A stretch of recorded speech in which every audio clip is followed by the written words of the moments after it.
जय श्री कृष्ण। जय श्री कृष्णा, वंदे मातरम। राजेंद्र जी, एक्चुअली पूछना था कि हमने बहुत जगह मटके देखे और बहुत जगह ऐसी इन्फॉर्मेशन भी मिली और हमने पूछताछ भी की, तो वो जो डाई मेड होता है उसमें कुछ केमिकल्स होते हैं, ऐसा हमने सुना है। हैंडमेड और उसमें डिफरेंस रहता है। मैं इसलिए पूछना चाहता हूँ, हम किसी की बुराई करना नहीं चाहते हैं या किसी को नुकसान पहुंचे ऐसा नहीं करना चाहते हैं। सब अपने अपने काम के हिसाब से पैसे कमाते हैं, आगे बढ़ते हैं।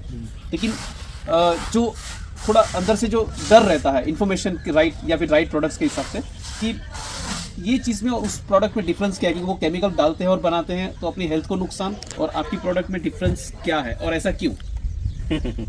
बहुत अच्छा क्वेश्चन रहा।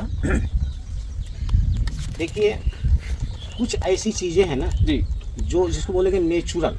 नेचुरल शब्द ये आता है जो शुद्ध हो, शुद्ध, यानी अब उसका मतलब उसके अंदर कोई किस्म का ना मिलावट ना हो, उसको बोलते हैं नेचुरल, एकदम जैसे बोलते हैं ऑर्गेनिक। ऑर्गेनिक, तो हम उसको ऑर्गेनिक शब्द इस्तेमाल कर लेते हैं जी। तो मिट्टी को ऑर्गेनिक होना यानी जी मिट्टी साफ सुथरी जगह की होनी चाहिए, जी, जनता के दूर की होनी चाहिए, जनता से बिल्कुल वीरान जंगल की होनी चाहिए, ताकि वहाँ साबुन सोटा कास्टिक का अंश तक का टच न हो, उसको हम ऑर्गेनिक बोलेंगे। ओके। एक होता है जो गांव के आसपास का हमने मिट्टी उठाया, घरों में 1 किलो एक घर में सिर्फ 1 महीना में होता है जी, एक महीने में 1 किलो। जी, तो 12 महीने में 500 परिवार है इस गांव में, तो जोड़ लीजिए मनो टनों में हो जाएगा। जी, बहुत तालाब भरता है जी। वो सारा पानी इकट्ठे होकर के गांव में गटर की व्यवस्था नहीं है जी, उनके पास में जो है ना, जा करके शहरों में तो है ही गटर की व्यवस्था, गटर उभर होता है तो पानी जाएगा ही उसमें। तो हम कैसे कहें कि वो ऑर्गेनिक है और शुद्ध है? सबसे पहले जिसका काम है ना, जिसका बंदर वही खिलाने का उसका तरीका को पता रहता है। हम करोड़ों रुपए का प्लांट डाल दे, ज्ञान है नहीं, इस पेड़ पे हमें चढ़ना है, हमें पता ही नहीं कि कैसे चढ़ेंगे और कैसे उतरेंगे। तो कहानी है, कुछ तो ब्लडेशन और जनरेशन और अपना जाति का पैतृक का असर पड़ता है। आपका क्वेश्चन ये रहा कि ग्लेज और अनग्लेज और केमिकल्स यानी अंतर बताइए।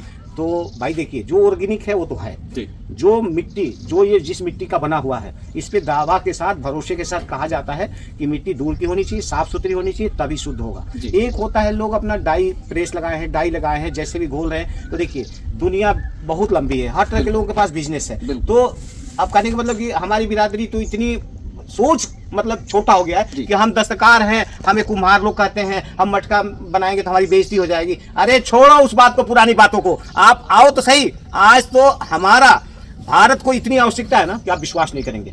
जब हमने मटका बनाएंगे नहीं तो दुनिया हमारी कैसे स्वस्थ रहेगी? अब आगे सवाल कि उसमें गिलेज वाले बर्तन लोग बना रहे हैं तो कोई बुरा तो नहीं कर रहे हैं, बिल्कुल इसलिए नहीं कर रहे कि उनकी पूर्ति नहीं हो रही, तो अपना बना रहे तरह तरह से। तो कहने का मतलब कि गलत है।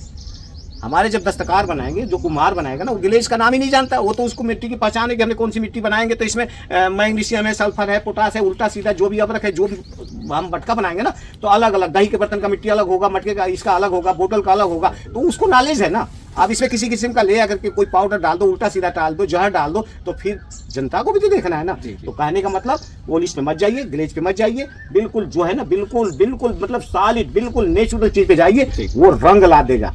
ग्लेज शब्द आ गया, आप कहे ना कि भट्टी में जाने के बाद जल जाएगा, जहर खिला दीजिए, उसको अमृत पिला दीजिए।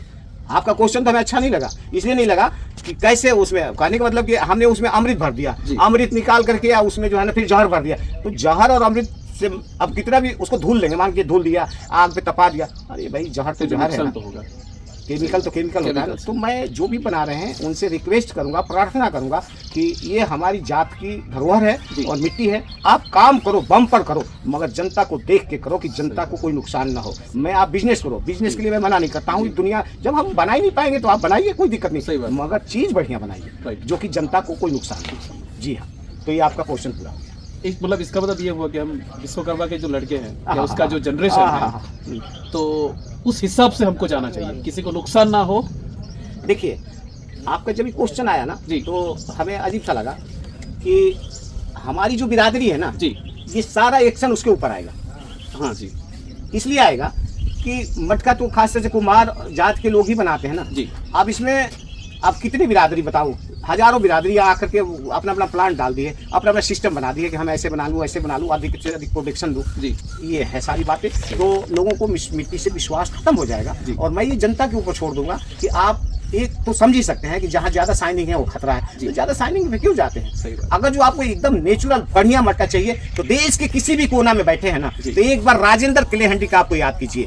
कोई भी प्रोडक्ट है आपके घर के अंदर, चाकू, चम्मच, थाली, प्लेट, ग्लेज, उल्टा सीधा, यानी 100 बर्तन है तो 100 बर्तन देने के लिए मैं क्षमता रखता हूँ। हमें याद कीजिए, चाकू तक दूंगा, आप क्या लेंगे बताइए। कलछी देंगे, मग देंगे, जग देंगे, फ्राई पैन देंगे, सॉस पैन देंगे, जो कुकर ले रहे हैं वो भी देंगे, बोतल भी देंगे, चाय की छन्नी भी देंगे। आप बताइए, आटा छानने की छन्नी ले लो ना हमसे, सील बट्टा ले लो ना पत्थर वाली, इमाम दस्ता ले लो ना, मसाला पीटने के लिए, दवाई घूटने के लिए, सारे प्रोडक्ट है मेरे पास। आप याद तो कीजिए। जी सब कुछ available। एकदम देंगे, एकदम गारंटी के साथ दूंगा और देता हूँ। वंदे मातरम।